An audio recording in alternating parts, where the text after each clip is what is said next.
Greetings and God's peace be with you. My name is Kristofer, and I'm one of the priests at St. Francis Episcopal Parish-Epiphany Community Center. It's good to have a little time to talk with you today. You know, I love the way that social media and technology enables us to be connected, especially during this time. And there are moments when I find that really healthy and life-giving, and then there are times when it challenges me and adds pressure and anxiety or even just deep sadness to my life.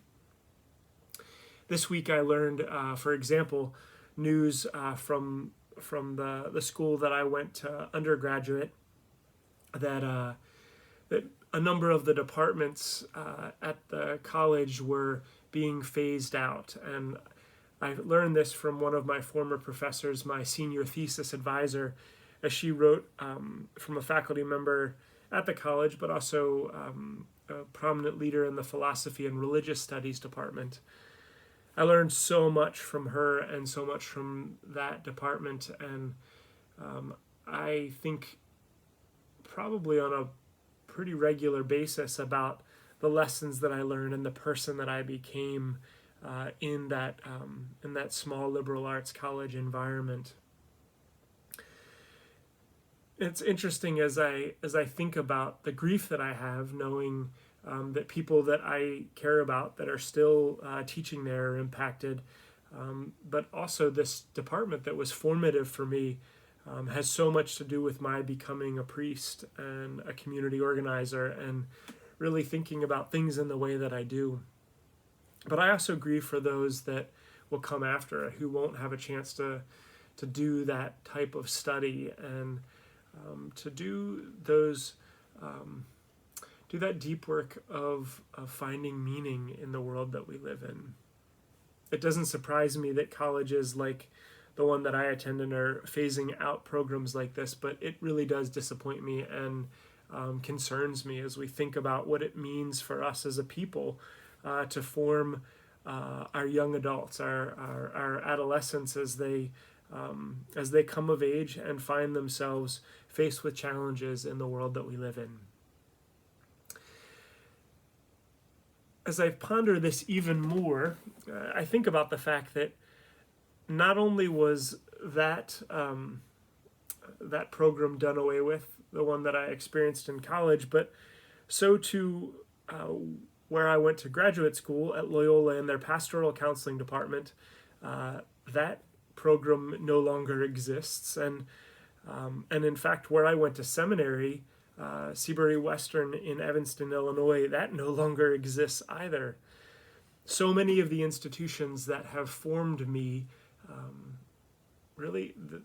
even if I have these strong memories of them and am still connected to people that were a part of them, they no longer exist. And it's hard for me to think about and to make sense of in this rapidly changing world that we live in. For us, as a new congregation, as St. Francis Parish, I imagine that many of you are still trying to make sense of this new creation that we are becoming more and more each day. You hear folks slip periodically and mention St. Thomas or Epiphany, and those congregations and the traditions and practices that formed us. And in many ways, this pandemic has been a gift because it allows us to really leave behind what was so that we can become what God is calling us to be in this new age, in this new era, as we take the gifts that we've been given and we share them in ways that God can use to transform the church and the world. And I am so excited about that. And I can be both excited and hopeful and still have grief and still miss what once was. Today in the cycle of prayer in the church, in our lesser feasts and fasts, we look to someone called Empress Theodora. And she's not someone that I knew much about. When I went to look her up, in fact, the first references that I found were actually not to the Empress Theodora that our church calendar recognizes. There were two of them that are well known. One of them ruled in the 500s of the Common Era, and she was the empress of the Eastern Roman Empire. And then the one that we recognize today, she ruled in the Byzantium Empire in the mid 800s of the Common Era. So there was about 300 years between them, but two different empires. The Roman Empire had gone through this state of collapse, separating east and west, and then slowly really changing and transforming, becoming Byzantium, forming cities like Constantinople, and taking on different traditions. One of the primary differences between these two empires was that the Roman Empire, for much of its time, was really pagan, dominated by the pagan religions. But the Byzantium Empire was a Christian empire, and there were many saints that came out of both of these time periods. I don't feel like today I want to spend a lot of time reflecting on either of their lives, but I do think about empire a lot. I think about the ways in which things come and go, and the ways in which we face challenges even in our own day. As the rate of change continues to increase, and we try to make sense of the things that are happening in our political realities, and we figure out what our faith has to tell us about that. We figure out what God is doing in the world and in our lives as we try to find our way through this. As part of the doctoral work I'm doing, I had a chance to read a sociologist named Margaret Wheatley, and she comes out of a Buddhist perspective and had a lot of really interesting things to say about the decline of civilizations. And I think some members of my class got really frustrated by some of the things that she said, but I think it's important to remember, when I think about examples like, for example, our Episcopal Church comes out of the Church of England that was very much formed by the British Empire and the forces of colonialism.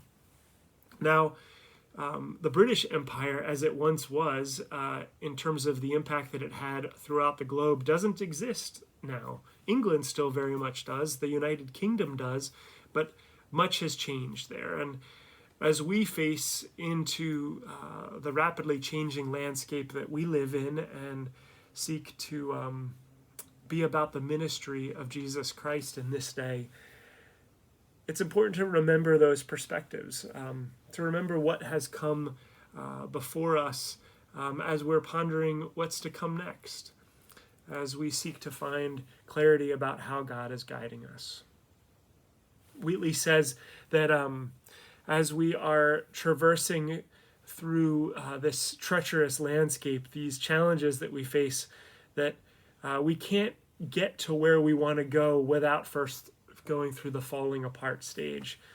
She says, and I quote, "We can't simply leap to new ways of being. First, we must prepare for disintegration and even collapse."